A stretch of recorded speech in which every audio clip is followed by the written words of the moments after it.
ত্রিপুরার ঊনকোটি জেলার ফটিকরায়ের কুলেশনগর গ্রামে সেচের জলের সংকট।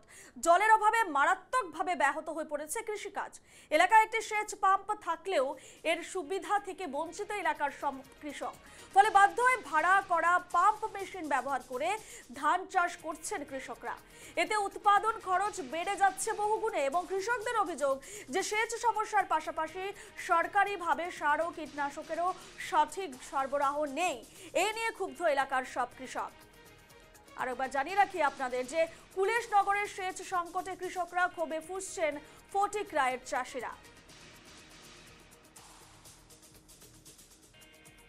সমস্যা খেত সমস্যা জল নাইলে খেত খাবনে করমু জানি আর সমস্যা তো বেশি অংশ খেত নাই সার নাই বহুত কিছু সমস্যা আরও মিলে না কম মিলে বৃষ্টি দিলে জল হয় আনিলে জল নাই কোনো পাম্প নাই আছে একটা দক্ষিণ সাইডে আমরা উত্তর সাইডে নাই আছে 70-80 পরিবার সবারই একই অবস্থা তো ধান খেতেই হয় আর জেঙ্গা খেতে তো হয় ফসল উসল হয় মোটামুটি হয় মাইস ফলায় জল হইলে অন্য ফসল করা যায় এখন তো জল নাই যখন আর কি তখন ধান ইচ্ছা লাগারাম পানি দেখার